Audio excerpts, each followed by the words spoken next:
Assalamualaikum warahmatullahi wabarakatuh. Selamat sore anak-anakku, murid-murid Madrasah Miftahul Huda kelas 1 MMH baik putra maupun putri. Alhamdulillahirabbil alamin. Kita masih bisa belajar bersama-sama dalam pelajaran ilmu tajwid. Sebelum memulai pelajaran, marilah kita berdoa terlebih dahulu. Ala hadihin niyah wa ala kulli niyatin sholihah. Al-Fatihah.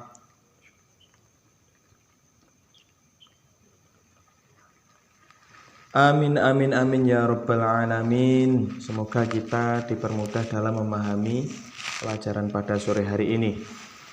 Ya anak-anak, kemarin kita sudah membahas mat dan macam-macamnya. Yang kemarin mat far'i cabangnya ada berapa kemarin? Ada 14. Sekarang kita akan menginjak bab baru, yaitu lamul jalalah. Lam jalalah.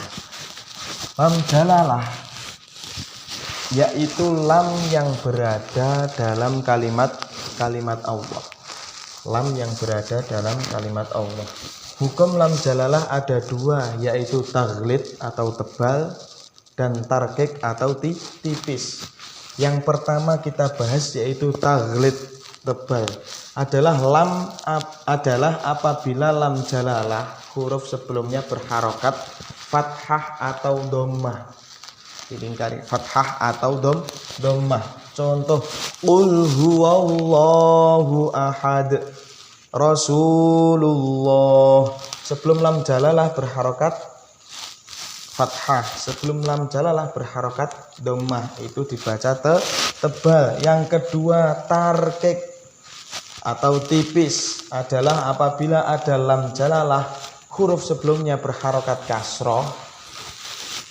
Sebelumnya berharokat kasroh. Contohnya bismillah, alhamdulillah.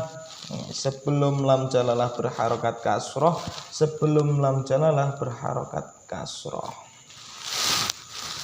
Terus yang selanjutnya bab baru lagi, yaitu ahkamur ro. Hukumnya ro. Hukumnya ro di sini ada 3 macam, yaitu yang pertama mufakhomah. Mufakhomah atau tafkhim atau tebal.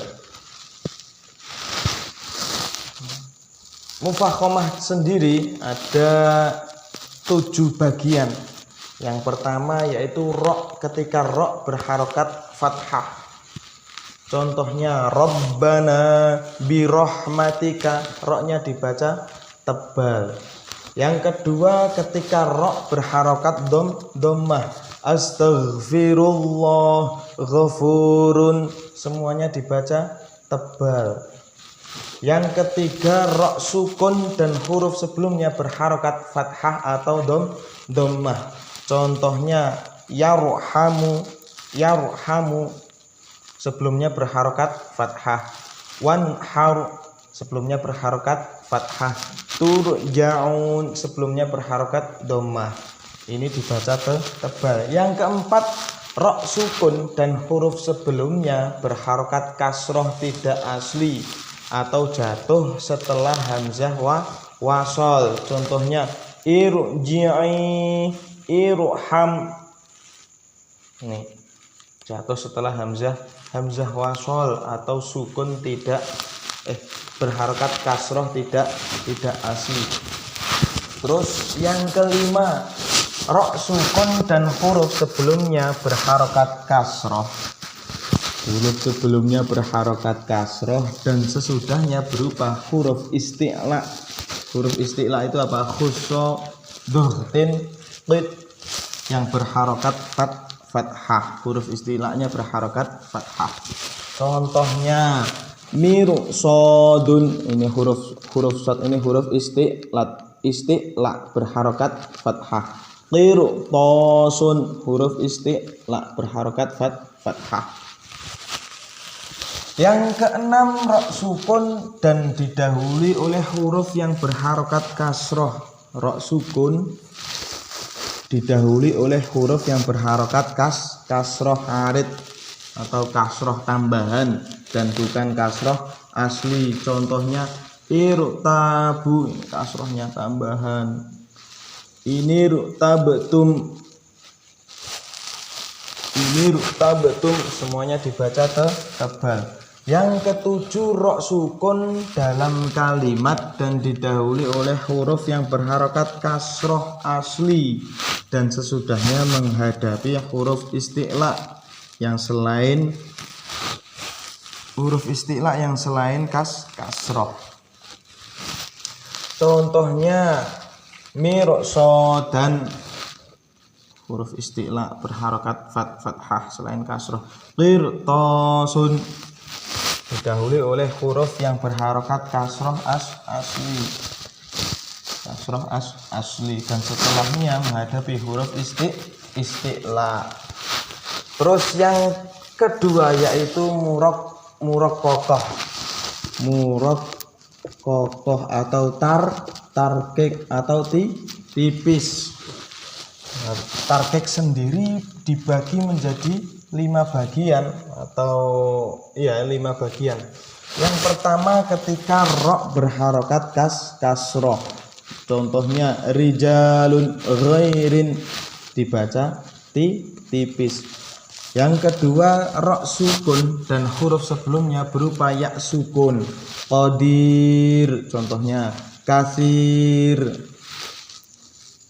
huruf sebelumnya berupa ya sukun. Ini ya sukun. Yang ketiga rok sukun dan huruf sebelumnya berharokat kasroh.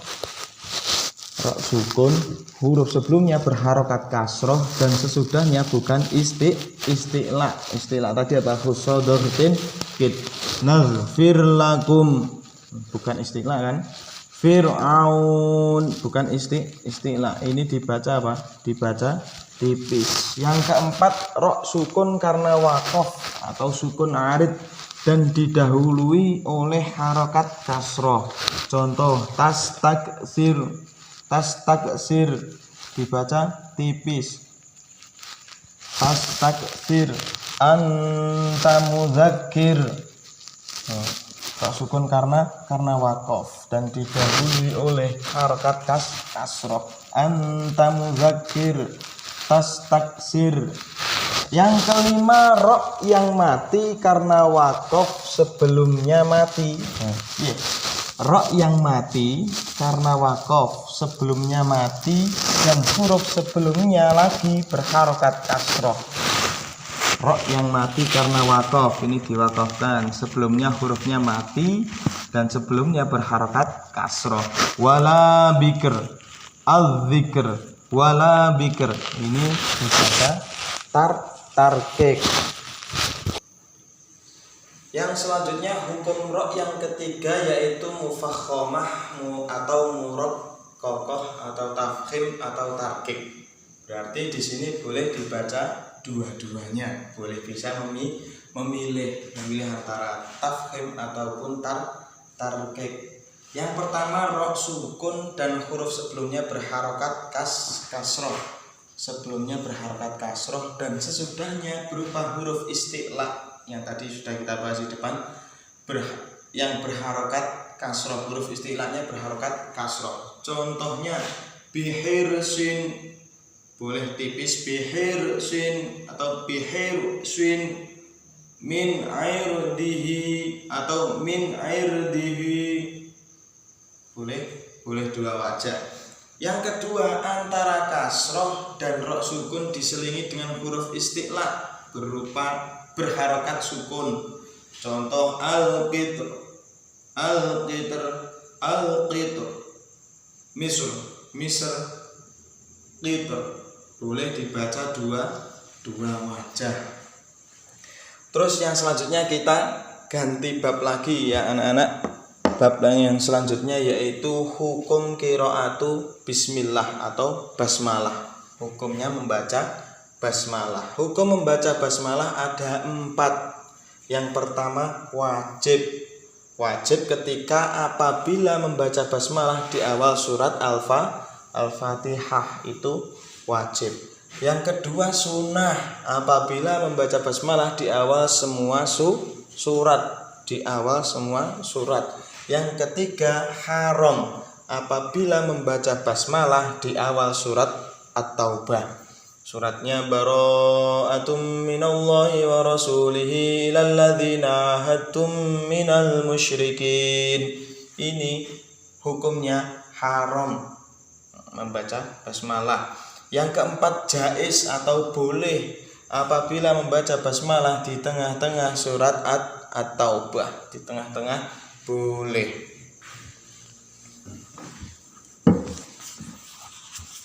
Ya, mungkin cukup itu tadi anak-anak, penjelasan yang pertama tadi tentang lam jalalah, dilanjutkan dengan hukum ra', dilanjutkan dengan hukum qiraatu basmalah. Mohon difahami, dipraktekkan, dipraktekkan dalam membaca Al-Quran. Tetap jaga protokol kesehatan. Jangan lupa dipelajari semuanya, pelajaran semua jangan lupa dipelajari dan diamalkan dalam kesehariannya, diamalkan.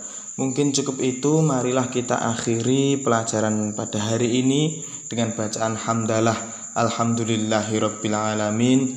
Assalamualaikum warahmatullahi wabarakatuh.